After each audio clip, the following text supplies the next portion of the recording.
Hola, ¿qué tal? En este video vamos a desarrollar cómo se construye un cuadro de mando integral. Para eso vamos a comenzar con el concepto de planeamiento.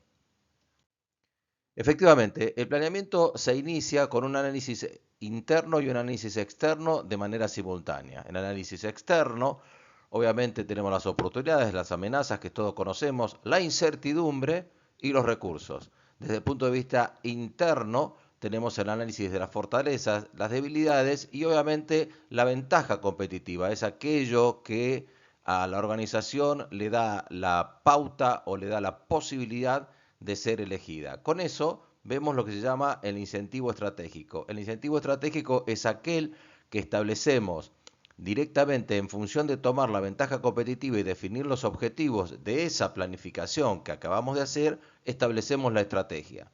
Una vez que tenemos este incentivo estratégico, lo que tenemos que realizar y por el medio donde el cual se ejecuta una estrategia es a través del diseño organizacional.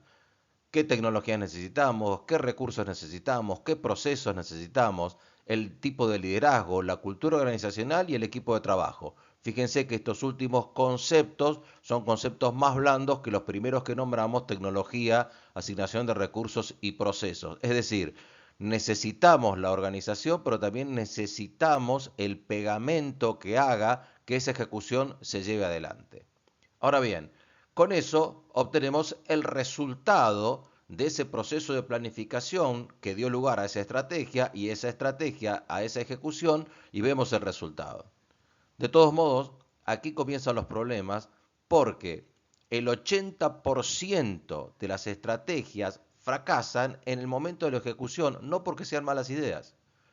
Entonces aquí tenemos un problema importante a analizar y otro problema importante es que tampoco en las estrategias es característico que se revise el resultado para retroalimentar ese proceso de planificación. Las estrategias quedan boyando en el aire en las organizaciones y más o menos se van haciendo sin una medición. Y allí entra el cuadro de mando integral. ¿Cómo lo hace? Ahora lo vemos. Entonces tenemos por un lado la formulación de la estrategia y por el otro lado el resultado. Entre medio de eso habíamos visto que interviene la ejecución de la estrategia, que se realiza a través del diseño organizacional. Esto es importante tenerlo en cuenta. La ejecución de la estrategia obedece al diseño organizacional, quiere decir que una estrategia se implementa a través del diseño organizacional. ¿Dónde se ubica el cuadro de mando integral? Precisamente el cuadro de mando integral se ubica entre la formulación de la estrategia, la ejecución y el resultado, con influencia en todos ellos, en todos ellos. Ahora vamos a ver cómo lo hace. Lo hace a través de cuatro perspectivas: una perspectiva financiera, una perspectiva del cliente, una perspectiva de procesos internos y una perspectiva de aprendizaje. Ese gráfico que están viendo ahí lo van a poder observar en el libro de Duff, de Richard Duff, Diseño Organizacional, donde realiza este gráfico sobre el cuadro de mando integral. De todos modos, si ustedes analizan ese gráfico, poco se puede influir sobre cómo se implementa un cuadro de mando integral. Y ahora vamos a seguir con ese tema. Un concepto importante que introdujo Kaplan y Norton. Kaplan y Norton son los creadores del cuadro de mando integral o Balance Scorecard en inglés. Nosotros lo vamos a llamar cuadro de mando integral. El cuadro de mando integral, luego de ese libro, sacó un libro sobre el mapa estratégico. Entonces vamos a ver qué es esta historia del mapa estratégico. Y vamos directamente a analizarlo. Dentro de las perspectivas, las cuatro perspectivas, tenemos una perspectiva financiera, una perspectiva cliente y partes interesadas, una perspectiva de procesos internos y una perspectiva de aprendizaje y crecimiento. Frente a eso, vemos el mapa estratégico. Bueno, aquí no nos volvamos locos, locas, y analicemos bien qué quiere decir el mapa estratégico. Y vamos a verlo de arriba para abajo. Vamos a verlo desde la perspectiva financiera. El primer óvalo que vemos dice generar el valor a largo plazo. Generar valor a largo plazo. Ahora, vemos que en el sector izquierdo dice, tenemos una estrategia de productividad y en el sector derecho una estrategia de crecimiento. Son dos estrategias que podemos llegar a aplicar, una estrategia de productividad y una estrategia de crecimiento. Quiere decir que generar valor a largo plazo puede decir, señores, yo quiero los próximos 5 años aumentar mi facturación, mis ingresos en un 50%. Ese puede ser el objetivo que está en ese óvalo. Puede llegar a ser ese el objetivo. A partir de allí se empiezan a desprender una serie de consecuencias que tiene que ver con mejorar la estructura de costos o mejorar la utilización de los activos en el caso de que la estrategia sea de productividad, o en el caso, como estamos diciendo ahora, la estrategia de crecimiento de incrementar un 50% las ventas, ampliar las oportunidades de ingreso y mejorar el valor del cliente. Esas son como dos perspectivas adicionales a generar valor a largo plazo. Después entramos a la propuesta del cliente que tenemos para puntos o perillas en las cuales interactuar: el precio, la calidad, la distribución, la plaza, la funcionalidad, el servicio, la asociación y la marca.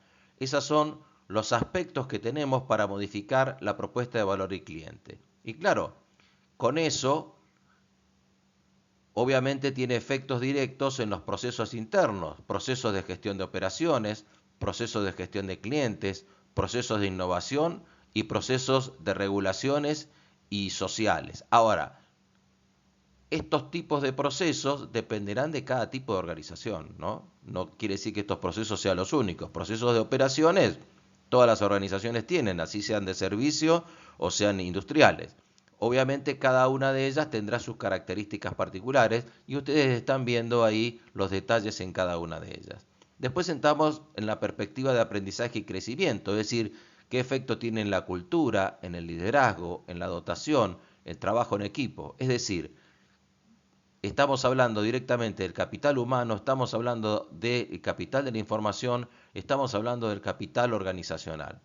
Generalmente esta perspectiva de aprendizaje y crecimiento se la suele denominar estructuras. Estructuras, procesos internos, partes interesadas y financieras. Se suele resumir de esa manera. Ahora, vamos a ver cómo opera en la práctica un mapa estratégico y cómo es que se van generando esas instancias que estuvimos viendo en este gráfico, que responde directamente a los autores Kaplan y Norton. Esto en el libro de Kaplan y Norton está tal cual lo están viendo en este momento. Entonces, tenemos las cuatro perspectivas: financiera, cliente, procesos y estructura. Acá la estamos viendo ya más resumidamente, más operativamente. Y yo les voy a marcar el objetivo de incrementar los ingresos un 50% y automáticamente se van a ir haciendo una supuesta o un supuesto vínculo entre los distintos componentes de las perspectivas del cliente y de los procesos y de la estructura. Y ahí vamos. El incremento del 50 tiene modificaciones en las ventas, en la producción, en la capacitación que necesito, en el management, en la motivación, en motivación objetivo, en supply chain, es decir, en la cadena de abastecimiento, también en el marketing, y también tengo un objetivo de venta 2, es decir, no tengo solamente un objetivo de venta 1, tengo dos tipos de objetivos para dar cumplimiento a ese incremento del 50%. Espero que con esto comprendas cómo opera un mapa estratégico. Un mapa estratégico se opera de arriba para abajo.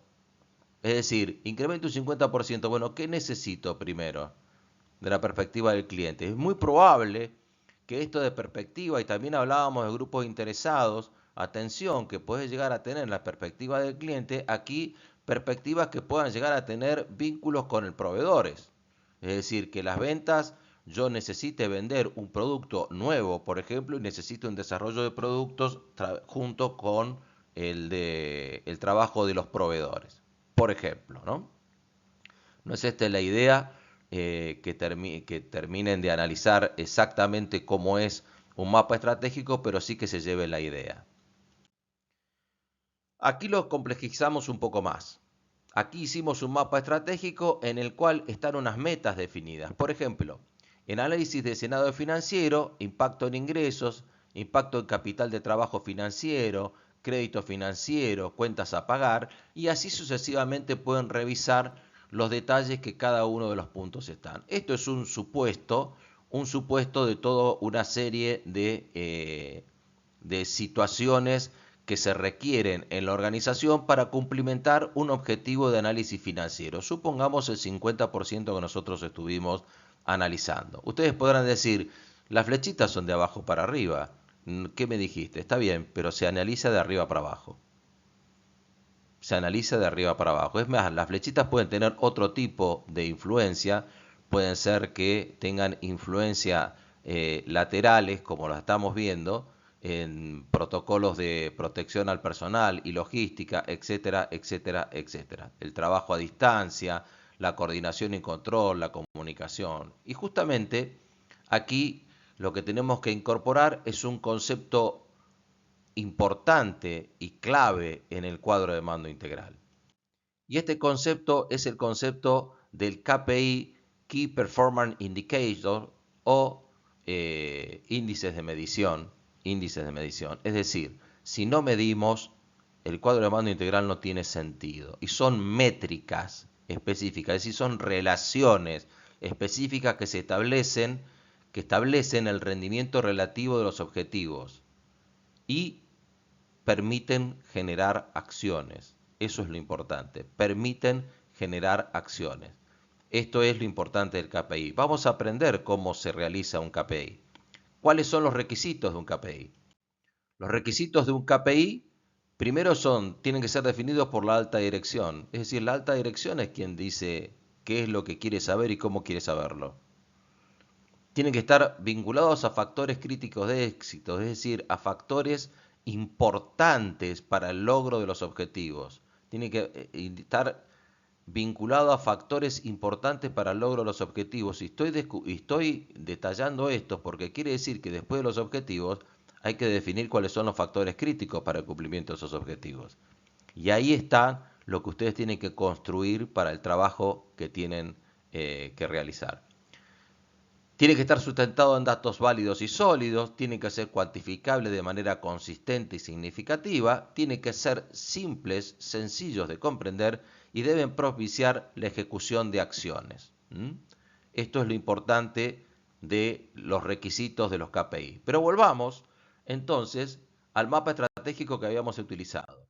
Y acá, si ustedes lo ven, hay una diferencia importante con el anterior. Ustedes vuelvan para atrás el video y analicen, porque ya acá estamos viendo aspectos más concretos, objetivos de liquidez, stock de cheques en cartera, incobrabilidad, pasivo financiero y pasivo financiero, el pasivo. Entonces, estas son cuestiones y hay un cuadrito alrededor que es para poner justamente los KPIs. ¿Cuáles van a ser los KPIs que nosotros establecemos? Y para eso vamos a hacer lo siguiente. Vamos a establecer dos ejemplos.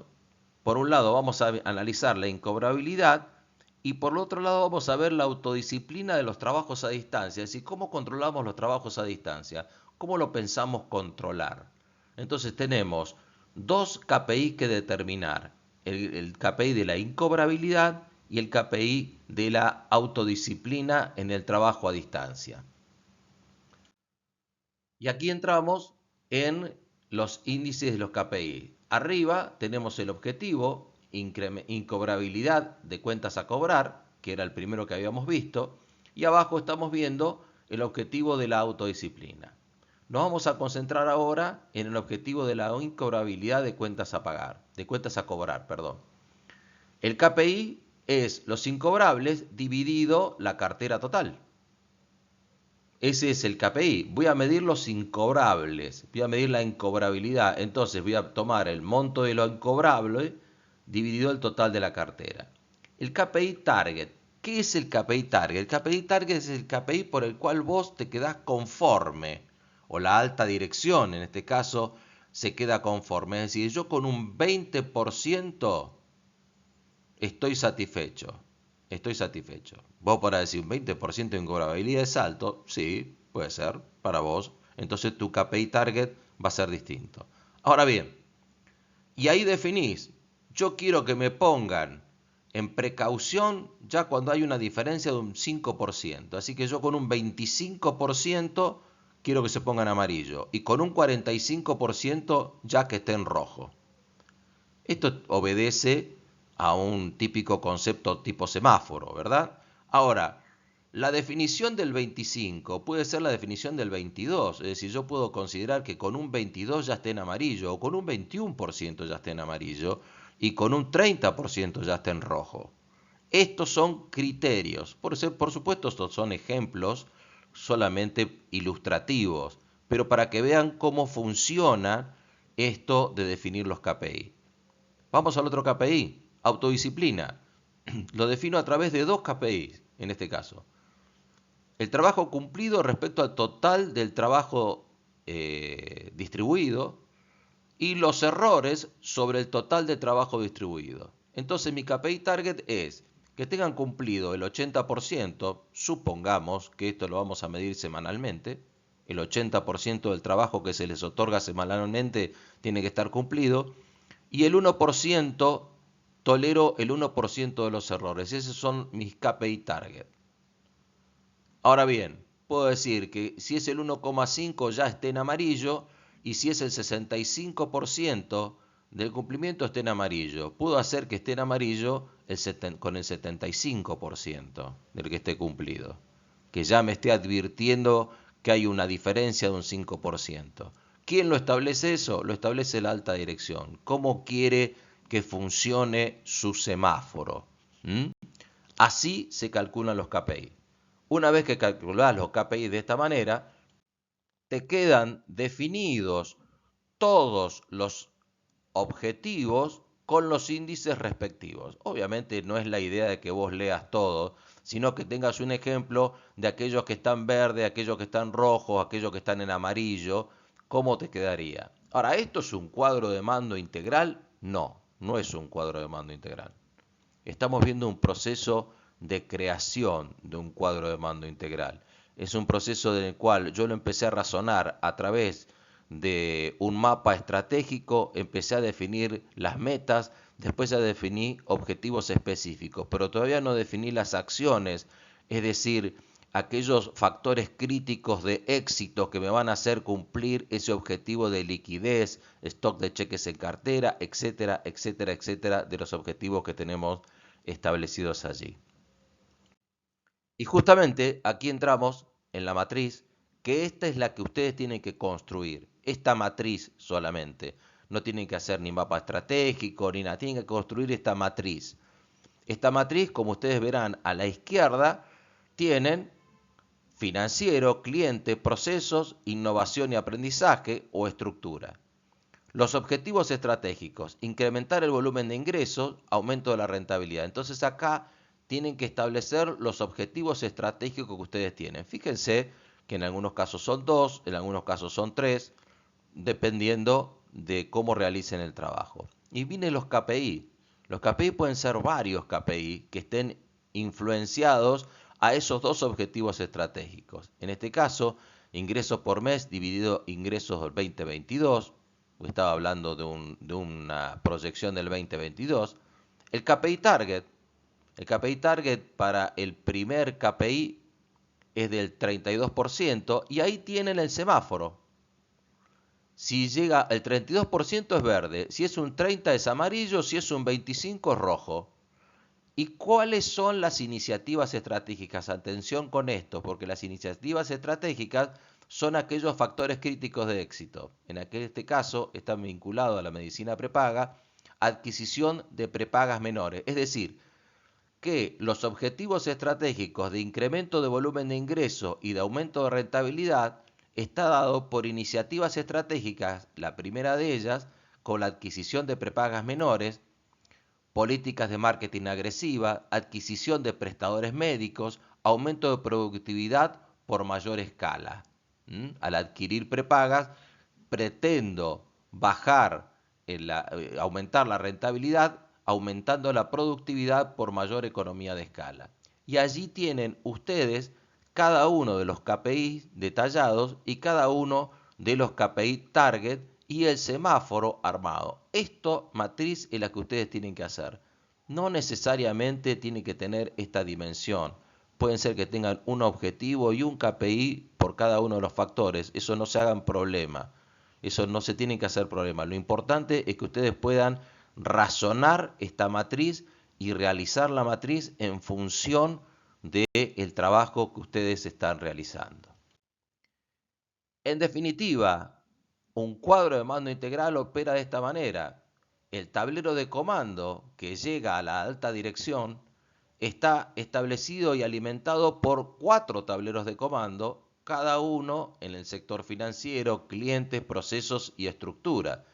Es decir, obviamente hay que hacer una pirámide de información para que el cuadro de mando integral permita generar este tablero de comando. Y como ustedes verán, la información se expresa de distintas maneras en función de quién, del usuario. Por eso está determinado por la alta dirección. Yo quiero ver esta variable, la quiero ver con determinado gráfico, no me muestre el número, solamente quiero ver los gráficos. Por lo general, esto está basado en el concepto de la administración por excepción, es decir, lo que se mira es aquello que está por encima de la media, por encima de la franja en la cual se considera normal. Espero que les haya sido claro la explicación. Cualquier duda me consultan o lo vemos en el próximo encuentro virtual. Muchísimas gracias. Chao.